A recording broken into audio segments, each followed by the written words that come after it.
Hey gang, this week's episode is brought to you by Game Time. Hey, buying tickets to your favorite events shouldn't be stressful.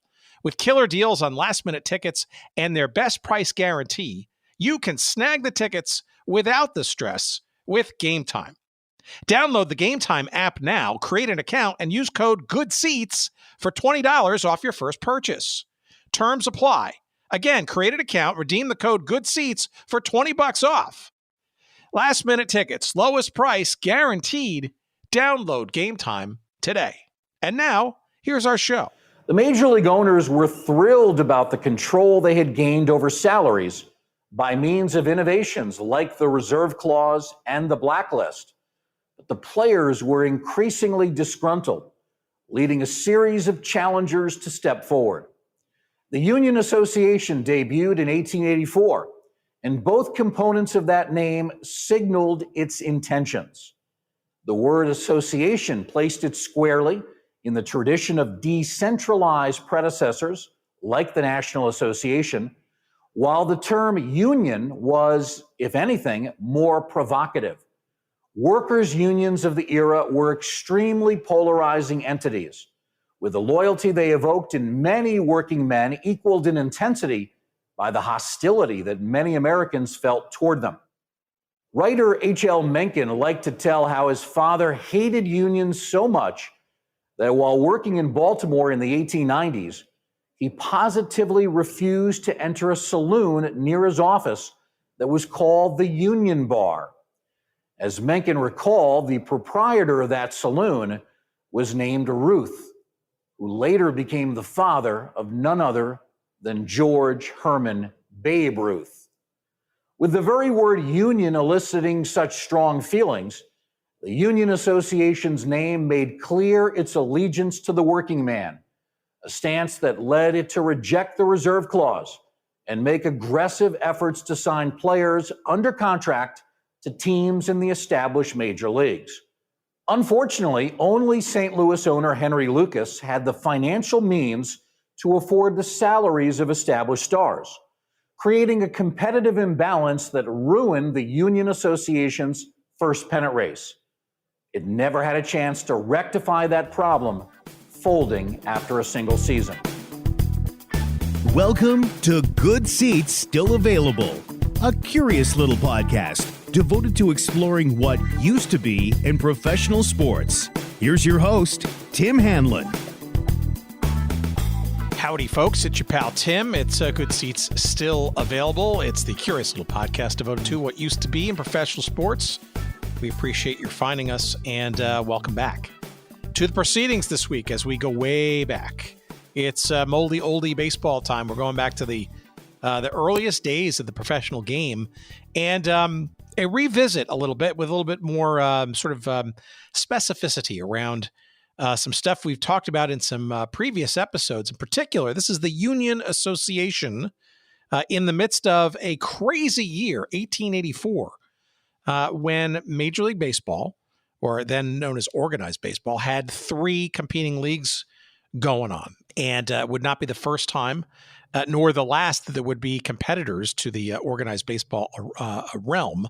But to set the tone, our guest this week, our repeat guest this week, is Bill Ryczek. He's going to help us understand a little bit about the craziest year in probably baseball history, if you really go back and look at it. 1884, and the book that Bill has written, it's called Baseball's Wildest Season. 3 leagues, 34 teams, and the chaos of 1884. You may remember Bill from a bunch of previous episodes years ago. It's been a long time. In 2017, we talked with Bill about the National Association, which is one of sort of the precursors to the National League and the American Association. And also back in 2017, we talked to Bill about the beloved and oft-forgotten New York Titans. They have the AFL and the original version, or the original form of what is now known as the New York Jets. We're recording this on the 80th birthday, by the way, of Broadway Joe Namath, one of the greats in New York Jets all-time history. I don't think Joe had the pleasure of wearing a Titans uniform, and I put pleasure in quotes, of course. But those were fun episodes. Check those back out in our archives, in the feeds that you might get. But the Union Association is a topic in particular that we did talk about with our pal Justin McKinney back in our episode 264, about a year ago. And we've also talked about the Union Association's Wilmington Quick Steps with our pal John Springer back in 2018. But this is the story of the proceedings in 1884 that includes not only the Union Association, but also the American Association, the crazy second Challenger League, shall we say, in the mix to the original National League, the American Association being a little bit more on the edge, shall we say, willing to play on Sundays and willing to sell beer at their games, drawing a lot more attention, shall we say, than the staid origination of the National League. And in steps this Union Association story, which is fascinating, crazy, just out and out nuts in some cases. The St. Louis Maroons, you may have heard the Maroons referenced in baseball circles this year as the Tampa Bay Rays got off to their blazing hot start.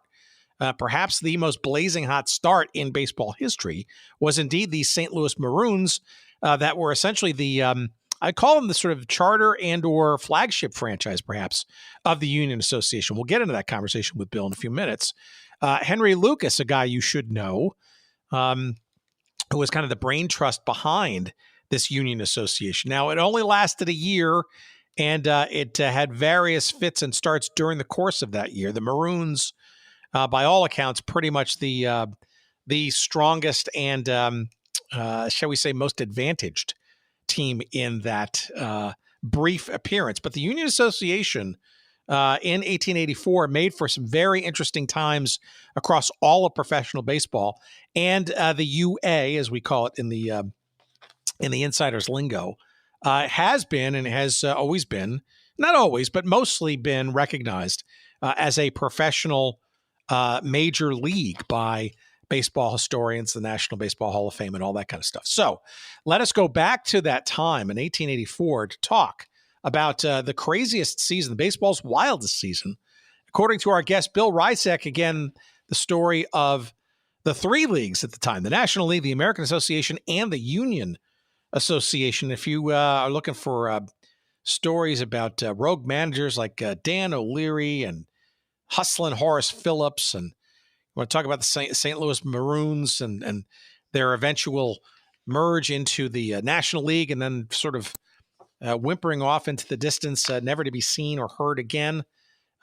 This is your episode, and you will enjoy it. Lots of very interesting things, and it's pretty interesting stuff. Regardless of how old it is, it's timely as almost like today's headlines, because it is ripe with very similar issues such as players and getting fair compensation, and the owners and their desire to milk more out of these players, and playing conditions and stadiums and all that kind of stuff. Our conversation with Bill Ryczek coming up in just a moment's time. Our sponsor, a little shout out this week. How about Ebbets Field Flannels? Ebbets, EBBETS.com. That's 2 B's, 1 T, Ebbets.com. Great site for any baseball nostalgist, but not just baseball, all kinds of other stuff too. Soccer and hockey, Negro League stuff, ball caps and flannel jerseys, football jerseys, all kinds of replica apparel, he says. No Union Association garb that we can sort of see at Ebbets.com, but lots of great stuff that goes way back, all the way to things like the Federal League. If you're a fan of one of the teams that was domiciled in St. Louis years after this conversation this week of the Union Association's St. Louis Maroons, how about the St. Louis Terriers? The 1914 road jersey is there. It's gorgeous. It's gorgeous. It can be customized. As well as all the other, most of the other teams in that Federal League of 1914, like the Pittsburgh Stogies, the Baltimore Terrapins, the Buffalo Buffeds. You remember they were called the Chicago Whales, the Indianapolis Hoosiers. You name them, they're all in there. And check them out. And that's the older stuff, but there's even newer older stuff.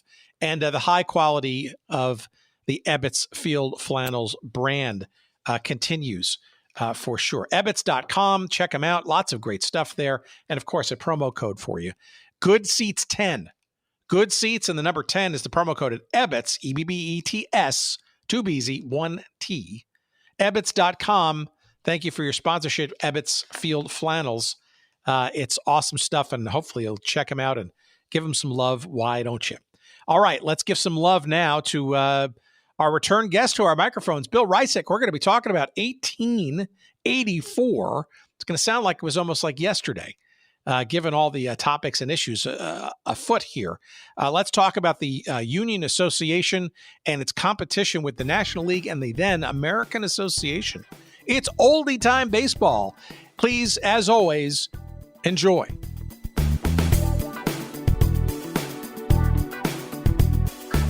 Now, if I remember correctly from our last chat about 5+ years ago, you kind of had some similar inklings towards the same subject. I know our previous discussions, we talked about the Titans, the pre-New York Jets of the AFL, and then some early baseball stuff. And if I remember correctly, I think you had somewhat of an affinity for things like early baseball and some of these other untold stories that we somehow like to obsess about. Always. I say whenever I have a book come out, usually people will say, why did you write about that? And sometimes the inflection is more like, why?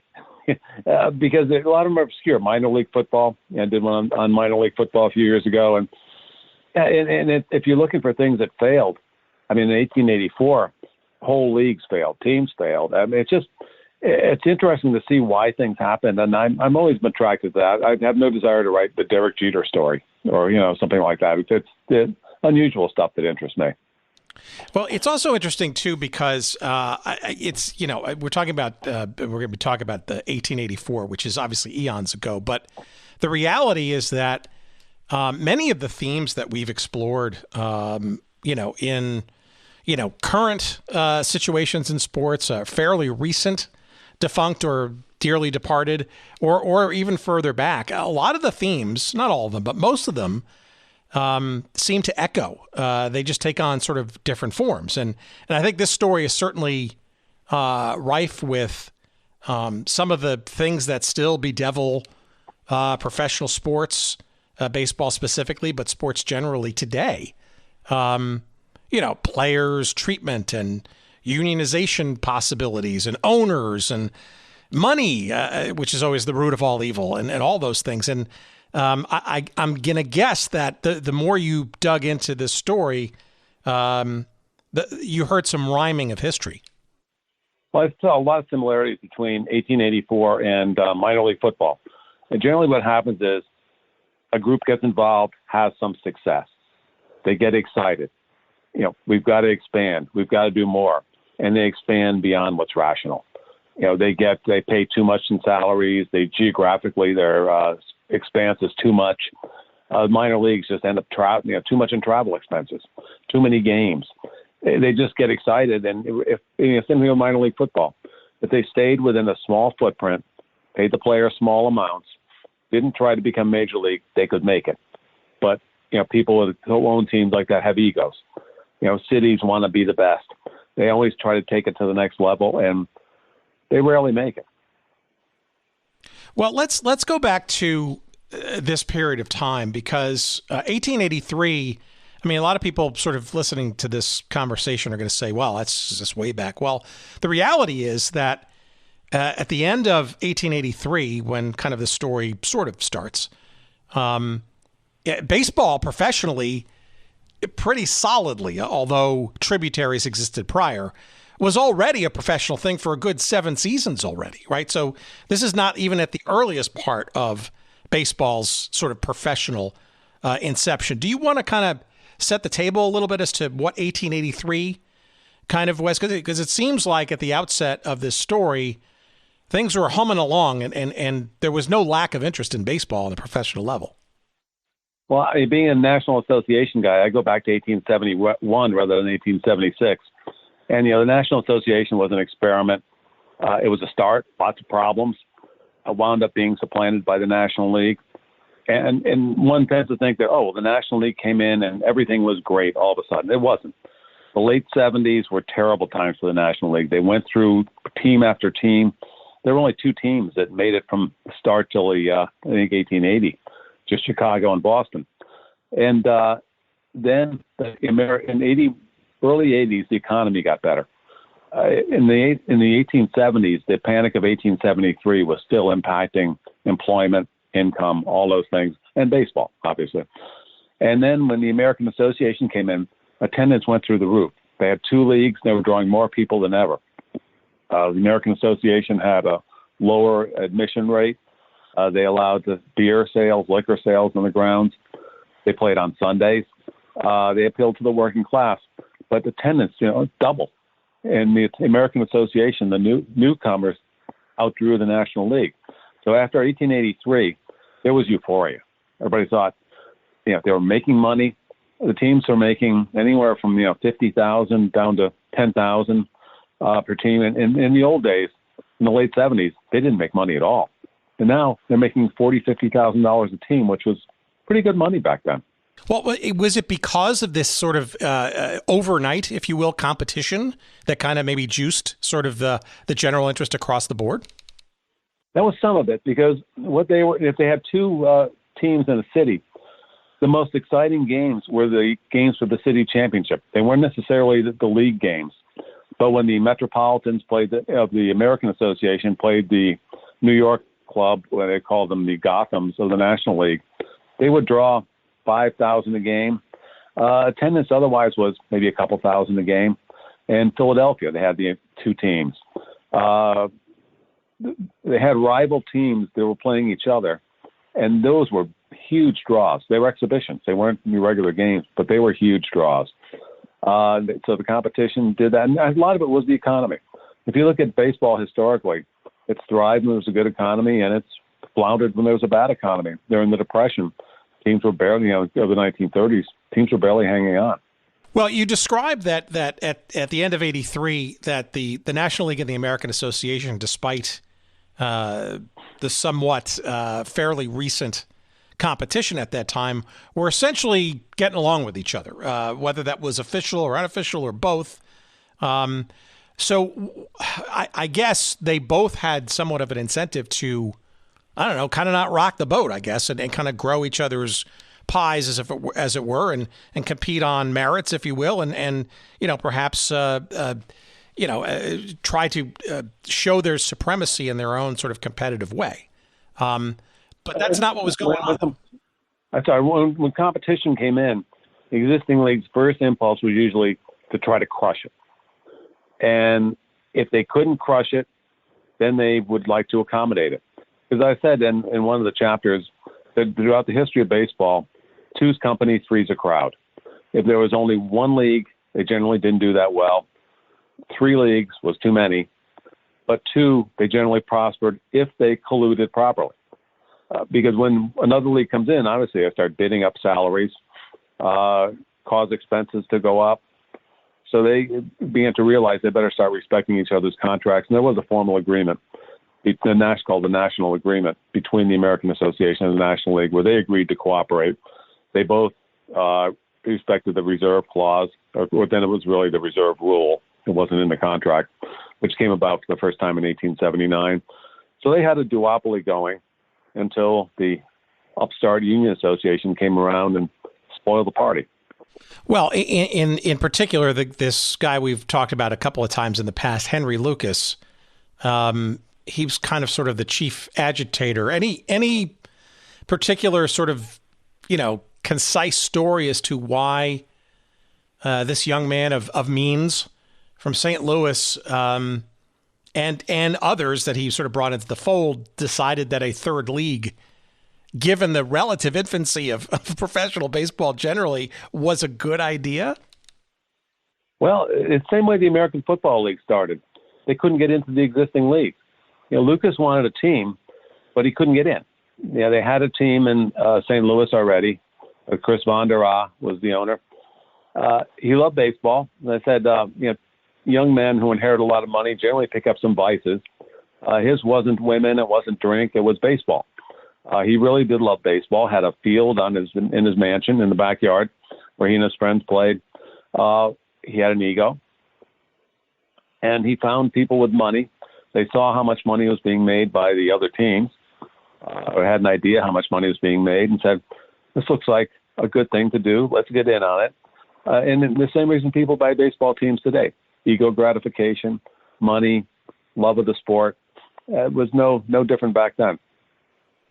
But they also, though, placed a couple of teams in cities where not only the National League had a team, but also a second team in the form of the American Association also existed too, in addition to some other cities. That seems like a recipe for disaster. I mean, you said 3 is a crowd.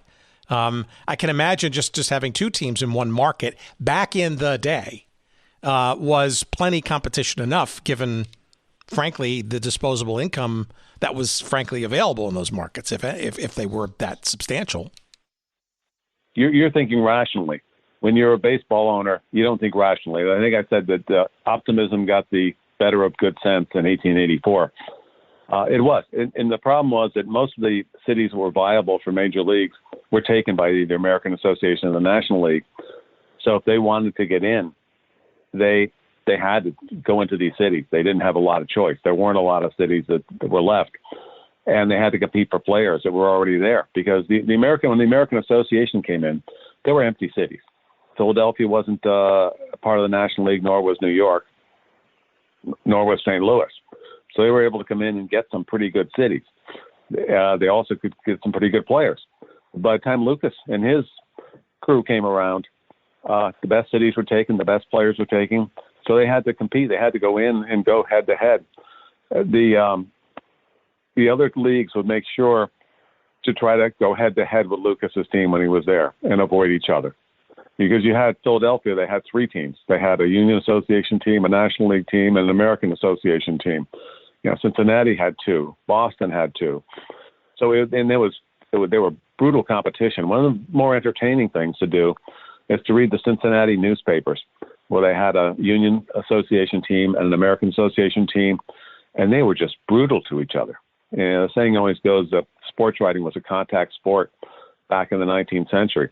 The names they called each other, Oliver Kaler writing on behalf of the AA, and the UA writers, they were just calling each other names back and forth all season long. It was a brutal competition. And one last story, the Union Association stole the American Association's field. They got the lease on it, and the other team had to move out, and they took home plate with them. But it was just a petty thing, back and forth all year.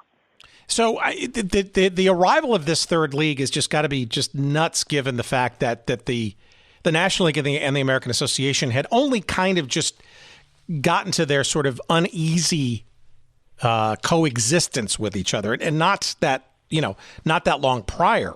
One could make the argument as 1884 dawns that the relationship was tentatively stable, shall we say, or tenuously stable. That's the word I'm looking for. And then you bring in sort of this third party in the form of the Union Association. Boy, oh boy, it must have had send alarm bells all across professional baseball. In 1882, the American Association was fighting with the National League. Then they came to an accommodation. So they had a 1-year honeymoon in 1883. Then in 1884, they were back at it. But they got closer during that period of time because they united against the Union Association. I went through the correspondence of Abraham Mills, who was president of the National League, who just wrote lots of letters talking about how they were going to destroy the Union Association. And they always called them the Wreckers. And they always called Lucas the Wrecker, or millionaire Lucas the Wrecker. They united against the Union Association. As I said, the first impulse was to crush the opponents, and they were successful in doing that. Jump to the end, they ended up bringing them into their own fold and just, sort of cutting off the head of the Union Association after weakening a lot of body blows. Well, wasn't there also some other challenger league chat going on, like some of the minor leagues kind of trying to get a little larger and maybe seeing some of the the success, especially since a challenger in the American Association kind of was successful. There were some others eyeing kind of similar slices of the pie. Well, when I write a book, I don't start out with an outline and then try to fill out that outline and write according to a plan. What I like to do is to get into the material, start reading the papers, reading the source documents, reading a few books, mostly contemporary accounts, and see where it takes me. Because you find out what they were thinking, what they were talking about, what was important to them. And a direction that I didn't expect I would be going in 1884 was the minor leagues, because it was fascinating. I had a whole chapter on that called The Shadow of Their Former Selves. They were starting to get pretty stable in 1883 because the minor leagues were a very precarious thing prior to. There were very few leagues. There were a bunch of independent teams. There was a loosely governed national association. But the Northwestern League and the Eastern League in 1883 had pretty decent seasons. What they did, as I said, what most leagues do, they try to expand. The Northwestern League went geographically way too far afield. And the salaries paid by the minor league teams were not that much different than those paid by the major league teams. And if you were a good player in the minor leagues, you could make more than some major league players. So they were paying big salaries, they were incurring big travel expenses, and they weren't coming close to breaking even. You look at some of the attendance figures, and I think in Northwestern League they had to pay a $75 guarantee to the visiting team, which means that 25 cents a head, you've got to get 300 people just to pay the guarantee, and sometimes they weren't drawing 300 people. So let alone, never mind paying your own players, couldn't even pay the visiting players. They were in cities that were too small. Stillwater, Muskegon. They just couldn't support a top flight team, and the Northwestern League collapsed completely. Teams would fail, they'd bring in replacements, they'd fail, they'd bring in replacements, they'd fail. The Eastern League staggered through to the end with about 5 teams left at the end. Other leagues, Oil and Iron League, Iron and Oil League, collapsed. The one league that made it through, one of the leagues that made it through, was the Connecticut League, in my own state of Connecticut. They only played 3 days a week. They were only within the state of Connecticut, which isn't that big. They kept salaries down, and they survived. They weren't going on to the next level. Everybody else wanted to be bigger. They knew who they were. They stayed within their expense budgets, and they survived. But the minor leagues were just an absolute disaster in 1884.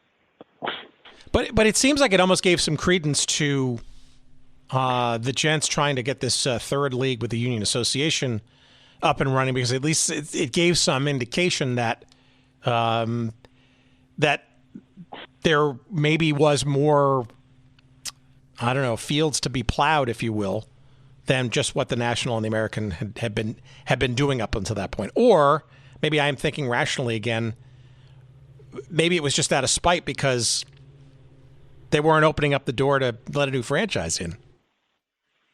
Yeah, they didn't want Lucas in. He wound up also in Altoona, which was a terrible choice and didn't last very long because he couldn't get into some other cities. They wound up in the last minute at Boston, didn't really have time to get a good team together. It was very difficult to do because the National League and the American Association were fighting him every step of the way. He said there were fields to be plowed. I think the other two leagues had pretty much depleted the soil by the time Lucas came around. And he had some good locations. He had a couple good operators, but there just wasn't enough to go around 3 ways. And what was sort of the kiss of death was that the economy started to go down. There wasn't a major panic in 1884, but there were a lot of companies failed. The Grant and Ulysses Grant's son, Fred Grant, was in a partnership that had a spectacular failure. There were some Wall Street blow-ups. So with the economy going down, as I said, expanding into a declining economy is a recipe for disaster. And that's what they did. Way too many teams. And the American Association added 4 teams before the season. One of the reasons they did that was to keep the Union Association out of those cities.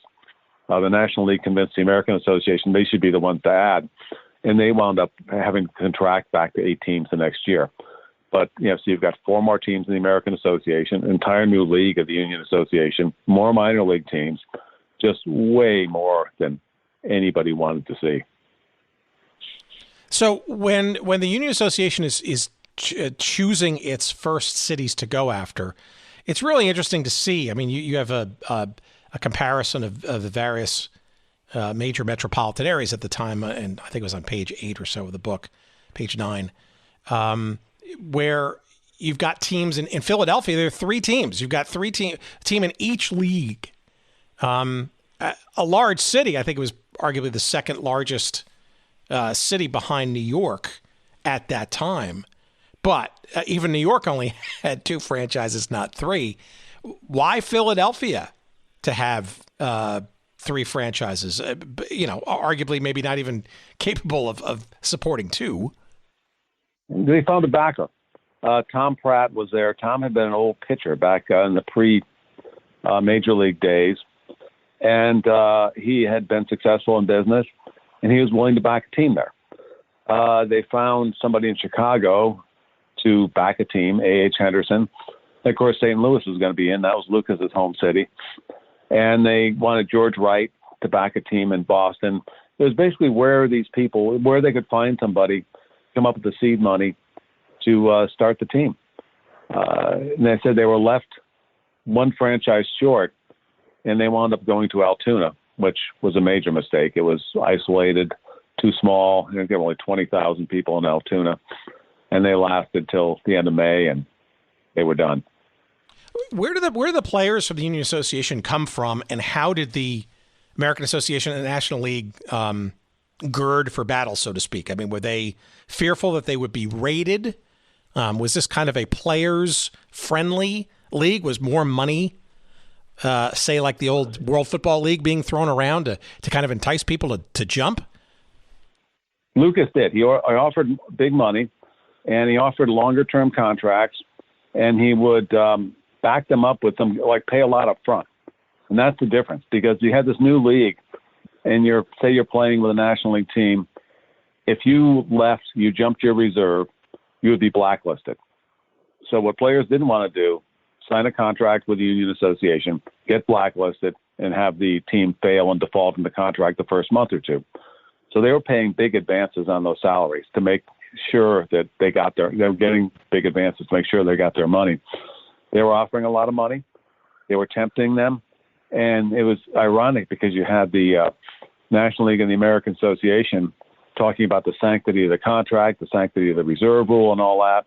But if players signed with the Union Association, they did everything they could to entice them to break those contracts with the Union Association.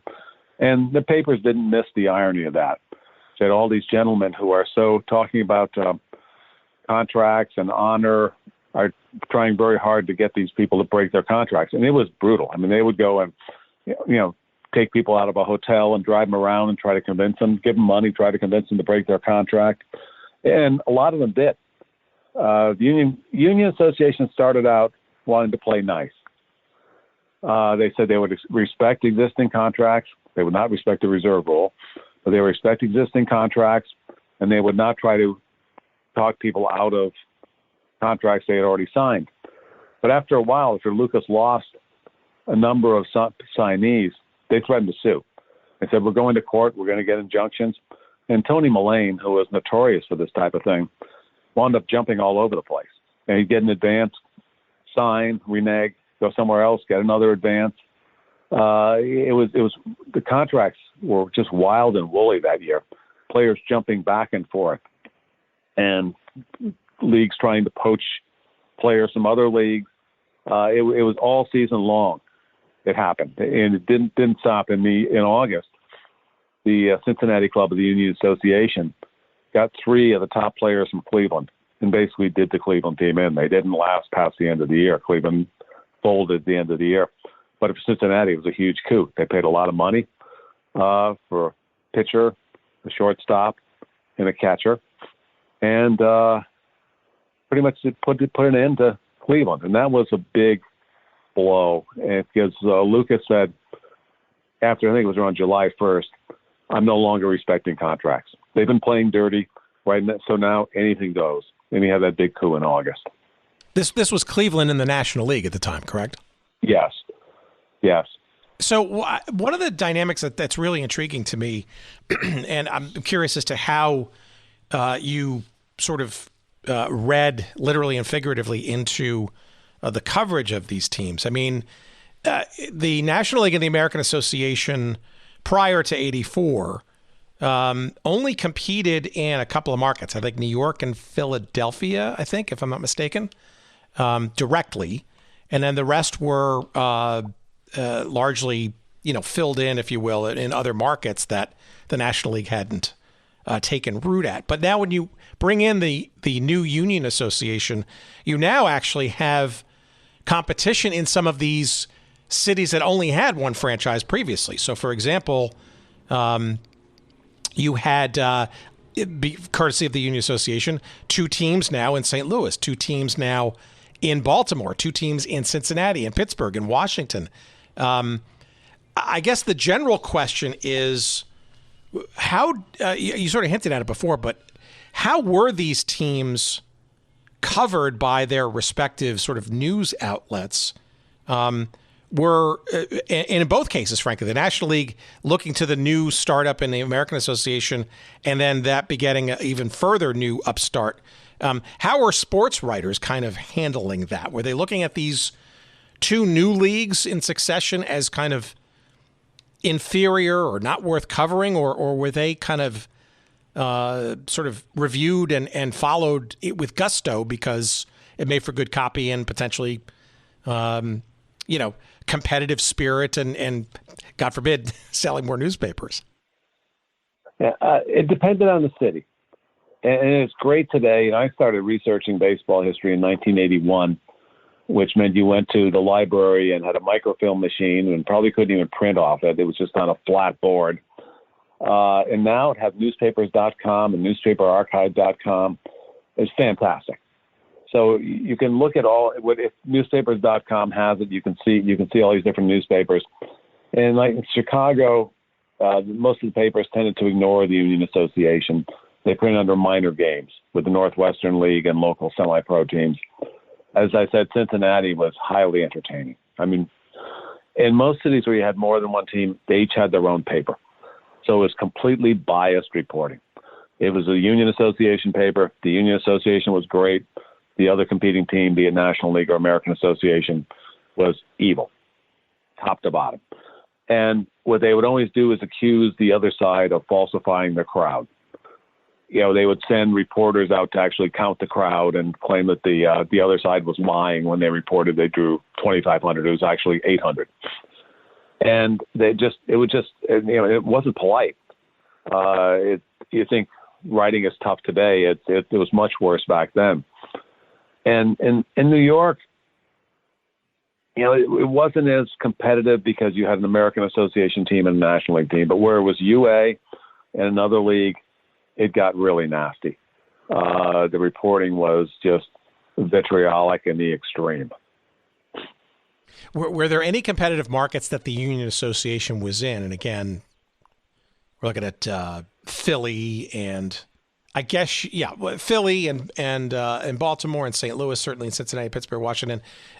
Were any of those markets better, if you will, for the Union Association? Did any of their teams do well or pull some real significant punches, or in all those cases was the American Association and I guess even the National League in the case of Philadelphia deemed more superior? I mean, did any punch above their weight, so to speak, in this barely one season of existence? Cincinnati did fairly well. As I said, they stole 3 players from Cleveland, and they won. First of all, if you lasted the whole season, that was a success. Right. They lasted all season. The Outlaw Reds, right? The Outlaw Reds. And, in those days, I said earlier on nicknames, that's when your retro sheet will talk about those. But back then, they really didn't use nicknames that often except for certain teams. Like the Boston team was called the Bostons. Or, and I think the St. Louis team was called the Maroons a lot, but not always. They were called Lucas's 9. It wasn't like today where you have the New York Yankees and the Boston Red Sox. Sometimes they use nicknames, but rarely. Philadelphia National League team was called the Philadelphias. The New York team was called the New Yorks. But the Outlaw Reds, who we usually just call Cincinnati, the Union Association Club, they did pretty well. They made it to the end of the season. I don't know if they made money, but they didn't lose that much. Lucas's team was the dominant team in the league, and they weren't bad. They were outdrawn by the American Association team, but in Philadelphia, they didn't make it to the end. The Keystones, Tom Pratt's Keystones, failed in August. Boston team under George Wright made it to the end of the season, but only because they just poured money in. After the season ended, they said, we don't care if the Union Association is going to be around next year. We're not going to be part of it. They drew very poorly, in the hundreds, 200 or 300 a game at the end. And Baltimore's team was not bad. Baltimore team and the Chicago team were both owned by A.H. Henderson, who was a mattress manufacturer. And he couldn't make it in Chicago. He couldn't compete there with the National League team, which was very strong. They moved to Pittsburgh. They couldn't compete in Pittsburgh. And finally, they shut down the Pittsburgh team and transferred the best players to Baltimore, where he, in the Baltimore UE team. And Baltimore made it to the end of the season and did somewhat well. They lost money, but they made it to the end, and they weren't an embarrassment. So I think I've gone through all the multiple teams. I think those are the only cities at UA and somebody else. So that was about how they turned out. Besides talent raids, where was this? Where were the players coming from? Because you're talking about the arrival of 10 plus, and we'll keep it somewhat broad given how often these teams moved, it seemed, in the Union Association. But arguably overnight, you had at least almost a dozen new franchises sort of playing around. You're expanding the talent pool quite significantly, and this after having done the same nary 2-3 years prior with the American Association's arrival at the top tier professional level, which itself was a relatively new thing, being paid as professionals, right? We've talked about, ad nauseum up sort of the very rough and tumble sort of evolution of the, amateur game into this rough edge thing called professionalism. Was there enough players to even support a league like this? Yeah, again, having written about other sports, expanding the AFL, minor leagues, they always say, well, there's not enough talent to go around. You look at the baseball in the 1950s. We can't expand. There's not enough talent. Talent's at the lowest level ever. Talent has never been a problem. Money has been a problem, but talent has never been a problem. There's players everywhere. They were in the minor leagues mostly. And minor leagues, I say, were loosely organized. There were semi-pro teams running around they weren't affiliated with any league, just playing exhibitions, playing for their home city. There were lots of players around. They're also not affiliated with their professional brethren like they are today either, right? No affiliations at all. Absolutely none. No concept of a farm system or anything like that. And so there were a lot of players around. With all these teams, it really hit was the minor leagues. They had a hard time finding players, because not only were there a lot more major league teams, there were a lot more minor league teams. They found them, but it was harder, and they had to pay more to get the top ones. That's what really killed them. I went through and analyzed it all, and it only takes like one sentence in the book. Took me a lot of time to analyze it. But the percentage of players who played Major League Baseball in 1884 and never played before or after, and it was huge. And I don't have them in front of me, but I'm thinking it was something like 38 or 39% of the players who played in 1884 never played another major league season. And I went to like 1883 and 1885 for comparison, and it was like 15%. So if you look at players who only played one season, and I sort of thought, it's one thing I thought about doing for a book was called One and Done. Players who played only one major league season, and unusual ones, odd ones. And they come in clumps, and one of the clumps is 1884, where the player all of a sudden there was this great demand for players, and what that demand did is it caused them to look places they wouldn't have otherwise looked, which is one of the reasons you had the breaking of the color line in 1884 with Fleet Walker and his brother Welde Walker playing for Toledo. You had Sandy Nava, who is Mexican, playing for Providence. They were desperate for players, and both Nava and Fleet Walker were catchers. And the catcher was probably the most important position on the field, more important than the pitcher in many ways, because it was so hard to catch without any equipment. And no matter how good a pitcher you had, if they couldn't catch him, it didn't matter. It wasn't like today, if you have a fastball pitcher, you got a big glove, any competent catcher can catch it. In those days, you didn't have any equipment. They had, these little gloves, flimsy gloves, but the catcher was a very important person. So you find if there was a black player on a white team, they were generally the pitcher or the catcher, because those are the two most important positions we played. And that's why you had to break into color line. There was a need for players, a shortage.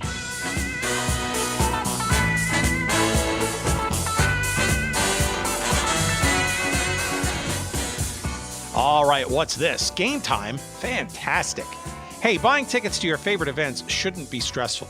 With killer deals on last-minute tickets and their best price guarantee, you can snag the tickets without the stress with the Game Time app.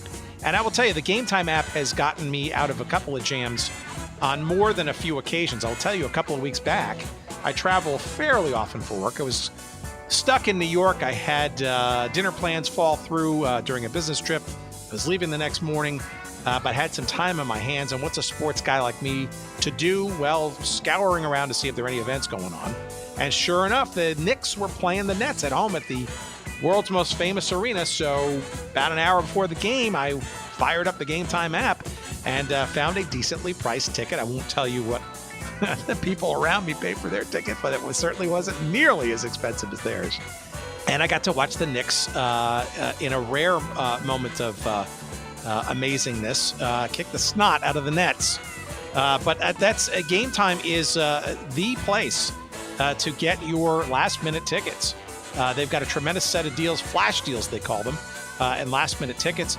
They're easy to find and buy for just about every kind of event you want, sports and entertainment and music, that kind of stuff. The images, the seat views are just perfect. They're great. That's always like the big conundrum when you're looking at a seating chart. You have no idea where you're going to be, what your view is going to be like.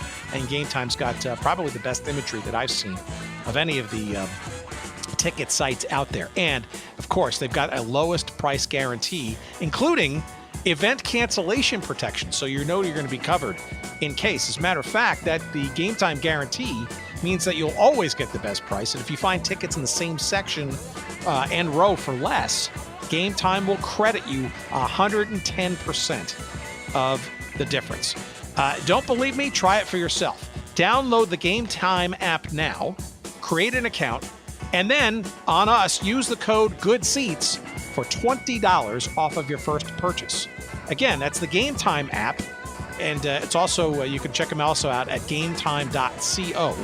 But get the app, download the app now, create an account, and use the code GOODSEATS for $20 off your first purchase. Terms apply for sure. Last minute tickets, lowest price, guaranteed. It's Game Time. Thank you, Game Time, for your sponsorship of this week's episode. And now, back to our conversation.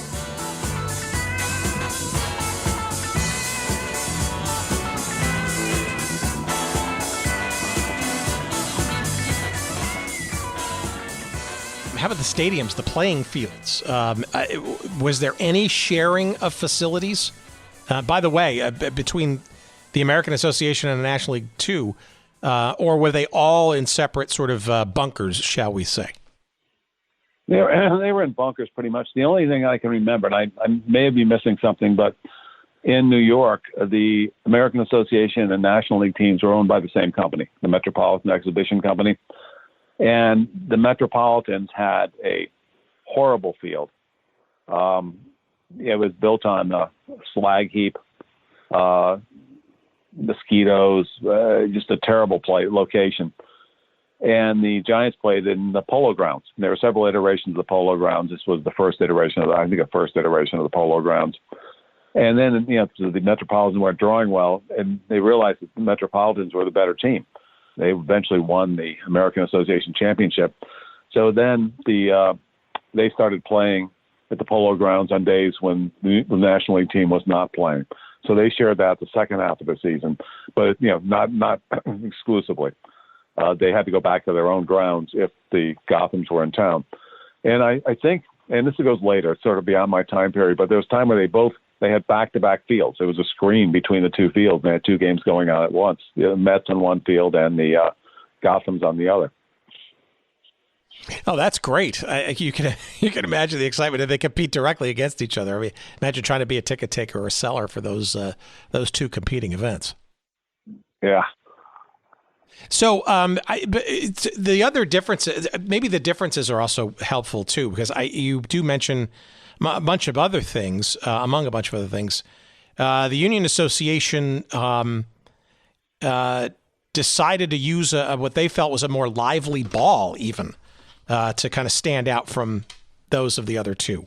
Did that make a difference? And what other sort of differences were there amongst the three? We also know the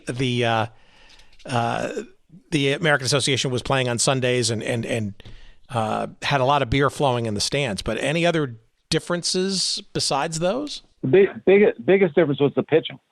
The pitcher's freedom of motion was gradually expanded. When they started out in 1871, they had to pitch below the waist, stiff wrist. Then they went to sort of an underhand throw where you could snap the wrist. Then they went to below the waist. And then they went to below the shoulder. And by 1884, in the National League and the Union Association, there was unrestricted pitching. You could pitch any way you wanted to. You'd throw overhand for the first time. The American Association was still restricted to below the shoulder, although pitchers tended to ignore that. That was a big difference. So when they went in the World Series, they had to pick the rules. And I'm going from memory here. I think it was the American Association rules that prevailed. And the ball, the Wright and Ditson ball, George Wright and Ditson's company, was used by the Union Association because they thought it would give them more offense. But what you also have to realize that these players had very rudimentary gloves. So when you have a lively ball, it hurts. It's hard to catch. So you have a lot more errors. So you not only have the ball being hit harder, so you get more, not home runs, they didn't have many home runs, more doubles, triples, but you get more errors because the ball is very hard to catch as it's coming at you at a faster speed. The pitching was the main difference. Well, how would you, based on your research, judge the quality of play across those three leagues? Were they all similarly competitive and or interchangeable, or was the Union Association sort of lagging behind given the haste in which it was created and came onto the scene versus the other two? Oh, I think there's no question the Union Association was inferior of the three. And there are many people who think it shouldn't be a major league. I made an argument for the National Association being a major league, in which I think it was. And I think the quality of the play there was better than the Union Association. It was clearly in third place. Between the National League and the American Association, the players, switched leagues a lot, and I don't think there was a tremendous difference. National League might have been a little better, but not noticeably different. In the World Series, of course, Providence, the first World Series was that year, and that's one of the things that made that year so interesting. We had the breaking of the color line, three major leagues, first World Series. It's just a lot of things going on, and Providence swept the Mets 3-0. But a lot of that was Hoss Radburn. But you would think sweeping the World Series would make them the superior team. Well, as the year played out, how does that season sort of project itself? Right. I mean, was it a cornucopia of baseball, given there were three leagues, or was it sort of showing? Was it clear that in some markets the game wasn't sort of benefiting, so to speak, because I'm especially curious to know, if the Union Association kind of, self-destructed through its own sort of inabilities to stay stable and money and players and quality of play and that kind of stuff, or the other two, let's call them established leagues, might have, somehow accelerated or added some fuel to the fire to perhaps help the Union Association along to a quick and timely death? They did everything they could to destroy the Union Association. If you read the correspondence of Abraham Mills, and I quoted a lot of it in there, their goal was to destroy it because they thought that the Union Association would destroy baseball. That's why they called them the wrecker. It was a difficult thing to start up a league. If they hadn't gone after him with such vengeance, they might have made it, but they might not have too. It was a lot of baseball that year. The economy was going down. I think it would have been difficult, but the National League and American Association did everything they could. And at the end, they took Lucas into their league. And once Lucas, because what Lucas really wanted was a major league franchise. So the reason they started the Union Association was they wouldn't let him in. And once they gave, to get a major league franchise, he had to form his own league. And he wound up supporting the other teams in the league. He had not only had to pour money into his own team, he had to pour money into the other teams to keep him from failing. And he wasn't going to do that again. So basically, they bought him off.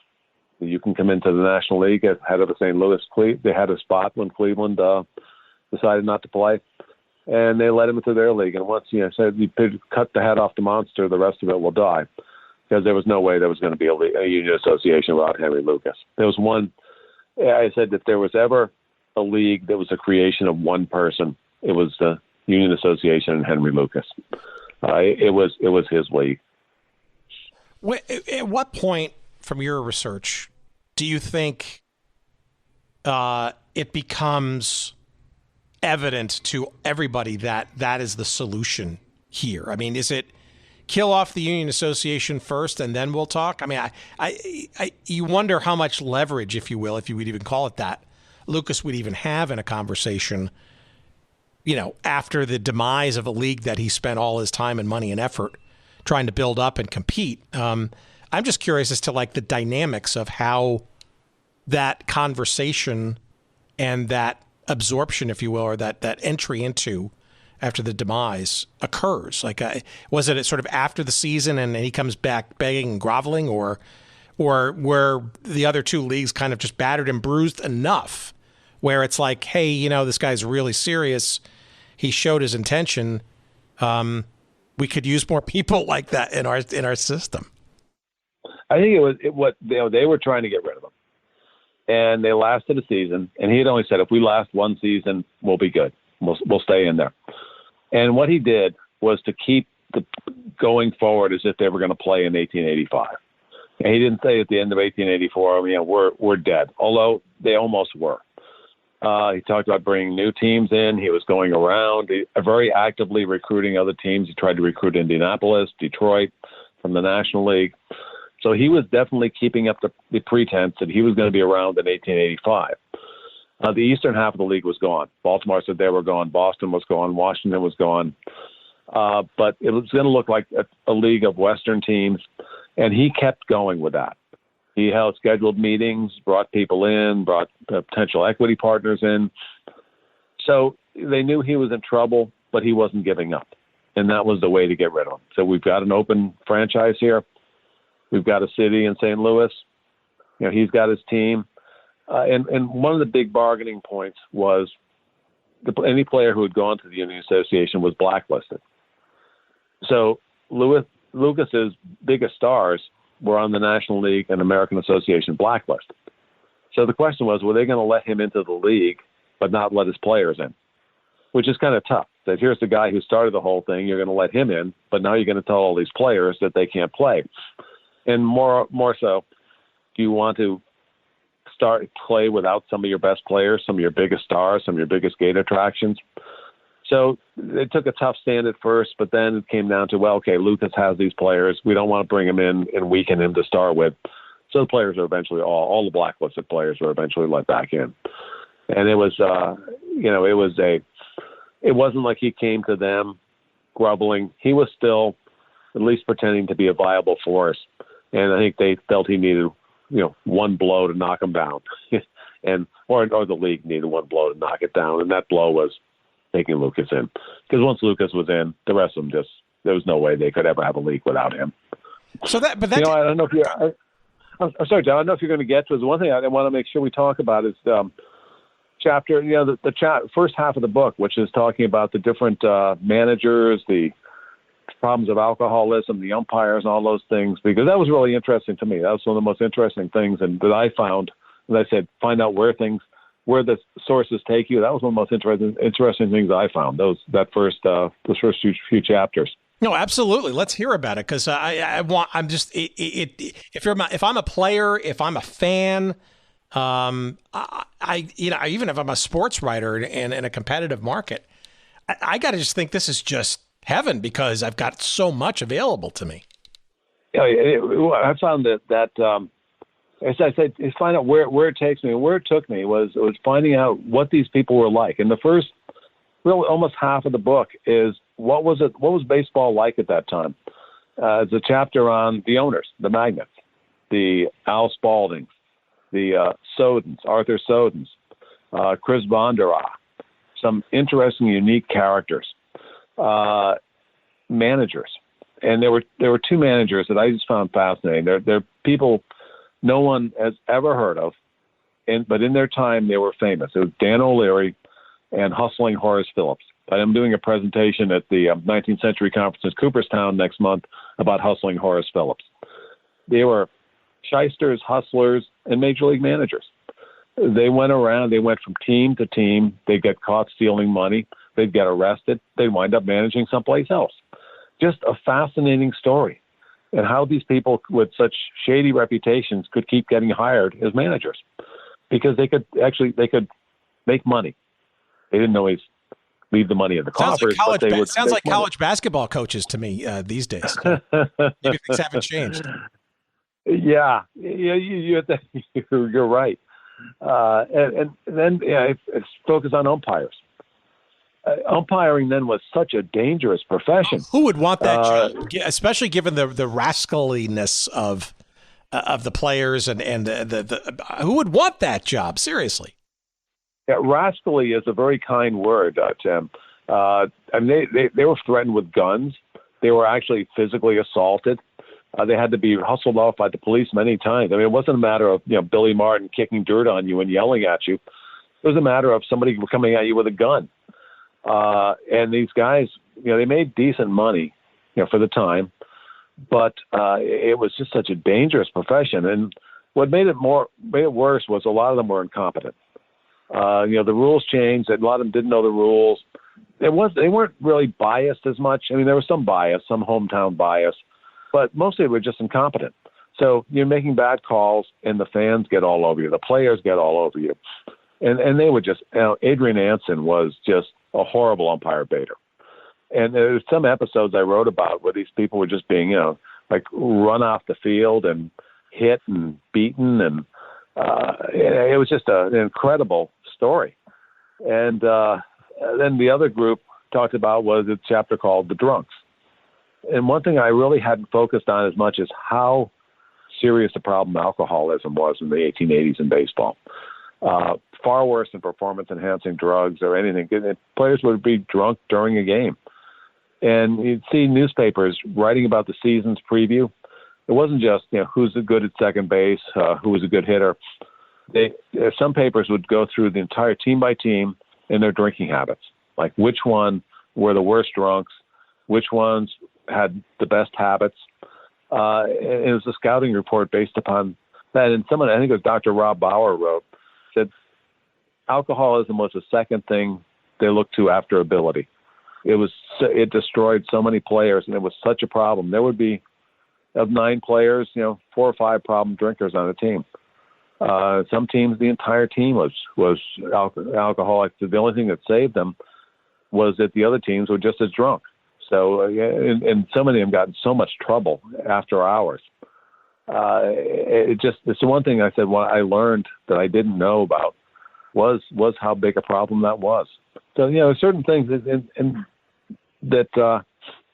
I didn't know when I started that I knew when I finished. Yeah, St. Louis should have been called the Saloons, not the Maroons. So back to the Maroons for a second, because this sort of gets into the wonkiness of some of this of our little show here. It's interesting because we talk about, you have and others have, the debatability of the Union Association being denoted as a major league, which I think it now has been. Is that correct?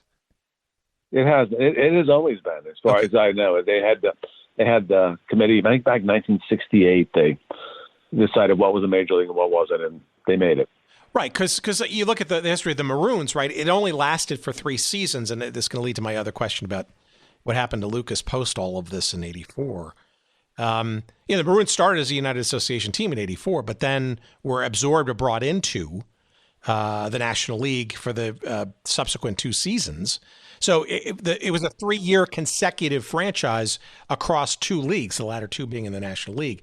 So, to not consider, I mean, that history, right, brief as it might have been, crosses at a league that only existed a year, and that's part of its tree, its lineage, and that kind of stuff. What happened though? Lucas had basically what he wanted in a franchise in St. Louis in those 2 years. Why did it disappear so quickly thereafter? He ran out of money. The team did very poorly. Chris Vonderah, who was competing with him as the owner of the American Association team, was pretty good at promotions. And Lucas had a bad team. He couldn't play on Sundays because he was in the National League. He couldn't sell beer at his park. He had to charge twice as much as Vonderah for admissions, and he couldn't compete with him. And, sadly enough, Lucas wound up losing all his money. Nobody really knows how much he inherited, but I think the consensus is he inherited over $1 million, which was a lot of money in the 1880s. And I suppose he lost it all. He wound up working at a menial job, working for the city of St. Louis, and died at a relatively young age. Just lost it all, lost a lot of money in baseball, and I'm sure he had to lose it somewhere else. I don't know where. There was a newspaper headline, I think you quoted it somewhere. It says, famous sportsman who spends millions in fruitless baseball war dies in poverty. I guess it wasn't me. It wasn't me that quoted it, but that's what happened to him. That's but okay. Was it fruitless? I mean, I granted, he didn't sort of see any success from it, but what if anything was gained from this approach aside from 2 years in the National League, to at least a little bit to his benefit? Was there anything that sort of comes out of this that was positive, or was it just literally a giant footnote in baseball history? Well, it was good for the players because it boosted their salaries. He paid good money, which meant the other leagues had to pay their players more in order to keep them. So it helped boost salaries. And, they go down afterwards, but it's sort of a ratchet. I mean, they don't go straight back to where they were. There's a lagging effect. So it helped the players. That's no question of that. And obviously there were fans that went to those games. So somebody was enjoying them. Say maybe you only drew, 500 a game. That's 500 fans who got to see baseball. A lot of men got to play Major League Baseball who didn't play before or afterwards. So a lot of people got to play in the major leagues. I mean, there were good things that happened to it. And whatever bad he did wasn't lasting.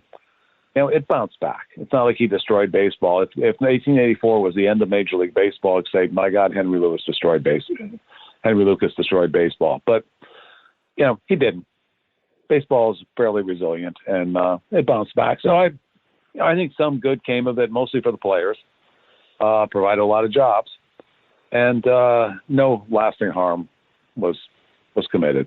Describe 1885 then, after this is all done. Obviously, a new St. Louis franchise is brought into the National League with Lucas at the helm. Were people licking wounds? Were they, was the economy kind of now getting people to kind of really just pay more sober, if you will, attention to the sport at hand? Was there peace again, if you will, between now the 2 leagues, having sort of vanquished the challenger? There was peace. And I think it was everybody just sort of taking a breath and getting back to normal. The American Association dropped 4 teams. They went back to 8. The National League continued with 8. The Union Association went out of business. The minor leagues were a little more sane about what they did. Everybody just sort of took a breath and went back to normal. Yes, but of course, baseball has never been normal, and it certainly wasn't that normal much thereafter. But normal is an absolutely relative term. So I guess, is there anything that you wanted to know about this year in baseball's history that maybe somehow still eluded you, or is an open question still, or there's something to be still unearthed?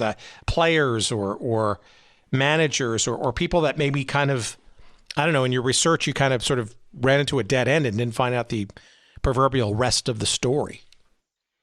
Well, the one thing I would like to learn more about was Henry Lucas. There was less about him than I really, you just searching through newspapers, and it's kind of the same stuff. And I'm hoping you mentioned a quote about Lucas, and I'm wondering if it was from Justin McKinney's book on the Union Association. I know he was doing one. We've talked about it, and I will pick that book up and hopefully learn more about Lucas than I found doing my own research. He was one that interested me more. Other than that, I learned a lot. There's no real burning open questions other than those that may never be answered. One of the things I touched on was the whole Fleet Walker Cap Anson incident. And an unanswered question, because Anson's, I think, unfairly branded as the man who kept the blacks out of baseball. And what I found that was very interesting was that after Anson retired from the National League, he ran his own team in Chicago, and he often played against black teams. I have a picture in the book of him with Rube Foster, the founder of the Negro National League. And it's a mystery. What was Cap Anson thinking? You read his autobiography, he was clearly a racist and a bigot, which didn't make him unusual in his time.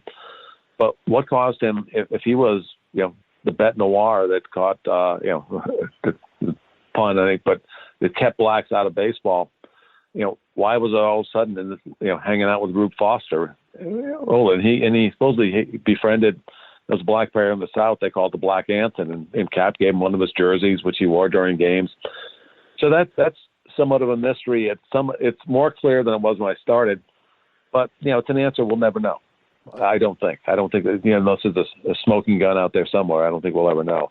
Well, here's also a process question, and I try to ask this for people who we talk to who are, if they're not sort of, as the stories or the teams or the leagues or the situations, are years and years in the past, obviously they become more history projects than they are sort of, real-time narratives or, oral histories or that kind of stuff, because people who were involved aren't around anymore, right? So how do you personally prevent yourself from going down rabbit holes and just searching and researching and learning for its own sake versus remembering that you've got a book and a deadline and stuff to write, in the process? Or do you enjoy that and you do meander and you'll get to the writing when you get to it? Well, you said I have deadlines to meet. That's not true. I have never written under deadline. I have never had a contract before I started a book. I've done 11 books. I write the book, and then I go to a publisher. I don't want to have a deadline because I don't do this for a living. I do it because I find it interesting. And I meander. And sometimes it becomes part of the book. When I wrote about the baseball's first in Indiana baseball, I digressed onto 19th century boxing, cockfighting, dogfighting, and there's a whole chapter on that. I found it fascinating. I spent far too much time at it, but that's not I don't make a living at this, and I finish when I finish. I absolutely. You say, how do you stop doing it? I don't. I find little things. I'm researching now on baseball's expansion and their transfers in the franchise transfers in the 1950s. Found something on Mayor D'Alessandro of Baltimore, who's bringing the Browns there. He was the father of Nancy Pelosi. His son was in all kinds of trouble. Yeah, I'm digging into that. It's just it's more interesting than watching television for me. I don't watch much television, so this is what I do for entertainment. Well, we need more people like you, Bill, frankly, to do this kind of stuff because it helps populate shows like ours too. So, what other? That's why I do it, Tim. Sure, right. Just for the once every 5-year appearance on the Good Seats Villanova. So, besides baseball and some of those little stories that you just mentioned, are there any other teams or situations or leagues or stuff? I mean, obviously you've delved into football in the past, and obviously very early years baseball. Anything else in those two sports and or elsewhere in the sports landscape that you think might be or is going to be your next project? Well, I have two things I'm working on. One is, I said that baseball's franchise shifts in the early 1950s and mid-50s from the Braves to Milwaukee, the Browns to Baltimore, and the Athletics to Kansas City. I'm working on that, which I find interesting.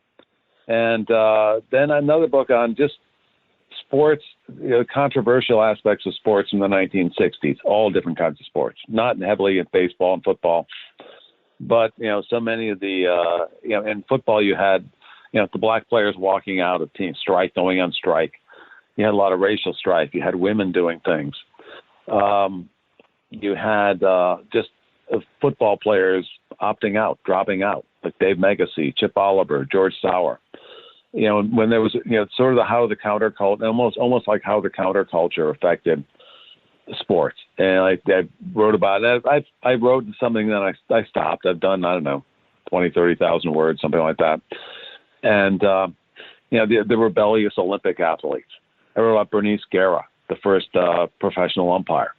I wrote a long story about Bernice Guerra. Robin Smith, the jockey. And that's something I didn't know she was married to Fred Astaire. It was interesting. She was an interesting character. So those are the two things I'm working on. And I was doing, little articles here and there for somebody. Did an article, it was for Nine magazine on Jim Bowden's Ball 4. They have the column, it's Loved It, Loathed It. I did the Loathed It. And I really didn't loathe it, but I had to loathe it for the article. What I didn't like about the book Ball 4. So that's coming out in the fall, and little things here and there. All right, and I can't let you go without your personal opinion about this upcoming baseball season and the new changes that are coming with the pitching clock and the bigger bases and all that kind of stuff. Are you a fan of that? Do you care at all? Do you prefer the old game back in the day? What of it? Well, we're never going to see the old game back in the day. And I think any fan who's my age likes the baseball of their youth better, because that's why I became baseball fans. It was that game that we really liked. And it's different. I don't feel the same now as I did when I was a kid. I love the change. I love the rule changes that have shortened the game. There's nothing exciting to me about watching people dawdle around the mound and take 4 hours to play a game when there's only a few minutes of action. I love that part of it. Outlawing the shift, I thought, is one of those problems that people should be able to solve it. You watch a game and you see a runner at third base, one out. There's nobody on the left side of the infield. The third baseman is playing short left center field. You can, one, steal home, drop a bunt, all these things you can do, and they wouldn't. They just swing for the fences. And to me, make them do it, but that's okay. I'm okay with not shifting if they're not going to do it. The ghost runner has to be because the pitching staffs can't last more than 9 or 10 innings. The one thing that I really dislike about the game the most that has changed is the change in the pitching. Just having the old style pitchers, we had a pitcher's duel. The starting pitcher was against Tom Seaver against Bob Gibson. Just the personal duel. Now it's just I go throw my 100 pitches or 90 pitches or 70 pitches or whatever, and I'm done. Doesn't matter what the situation is. And then the relievers would come in. In the old day, the reliever would come in and win or lose the game. Goose Gossage was in there till the game was over. He'd come in the 7th inning, and if the game went to the 12th inning, he's probably still in there. Now, they just come in, they throw their inning, and they're done. There's no personal drama. There's no pushing them. To me, sports is pushing your limits. And today, they don't push limits because they want to make sure that there's no unpredictability. And to me, unpredictability is the joy of sports. And so the analytics have just drained that out of it. So that's not this rules changes. The rest of them, I think, they're neither here nor there. I think they need to do something to speed up the game, because I just couldn't stand sitting there for 4 hours watching nothing happen.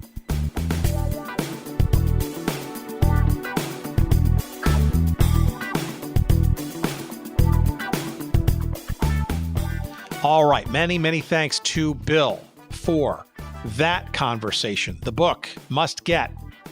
It's crazy, this 1884 season. It's called Baseball's Wildest Season. 3 leagues, 34 teams, and the chaos of 1884. It is published by our friends at McFarland, and you can get a copy wherever fine books are found. But of course, the easiest way is to go to our website at goodseatsstillavailable.com All you got to do is search up this episode number 307 with Bill Ryczek, and you will find a convenient link to the book at Amazon. It's the quickest way you'll ever get that book, for goodness sakes. Paperback version, the Kindle version, whatever you'd like. And we get a couple of shekels of referral love when you do that. So we appreciate that to no end. Helps us keep our lights on. While you're there, why don't you check out two of Bill's other books featured on this little show in earlier episodes. For example, our episode number 33, the National Association, the early years in baseball of the National Association, one of the predecessors of what became organized baseball. The book there is called Blackguards and Red Stockings, A History of Baseball's National Association. And also check out from our episode number 23, where we talk about the New York Titans of the old American Football League. The book is called Crash of the Titans, the team that became the New York Jets. Also written by our guest this week, Bill Ryczek. A fascinating story of that sort of 3-year sojourn in the polo grounds, in the old polo grounds in New York, before the Jets became the Jets and domiciled themselves in the then brand spanking new Shea Stadium in '64. Both of those, as well as the current book, available wherever you find good books. And again, through our website at goodseatsstillavailable.com. Check out the episodes, check out the books, buy the books. Thank you. Let's see. How about email? You can send us some. We're at hello@goodseatsstillavailable.com. And on social media, you'll find us in a couple of places there too. You'll find us on Facebook at Good Seats Still Available. You'll find us on Instagram at Good Seats Still Available. And on Twitter, you'll find us at Good Seats Still. Thank you to Jerry Payne, as always, for your audio excellence this week and all weeks, all 7 years of weeks. And thank you, listeners, for slowly but surely building this audience into something of significance and some scale. We're selling some books for our guests. We appreciate that, and they do too. We're getting all kinds of great notes from people semi-famous and even a few famous people too, shall remain nameless till we get them on the show. And we're just always we're heartened by the people that we touch on this little show. We get some great input and great comments from people. Keep them coming, and let's keep growing this thing into something a little bit more substantial and some more fun and frivolity to be had. Thank you, of course, as always, for listening. Until next week, take care of yourselves. Bye.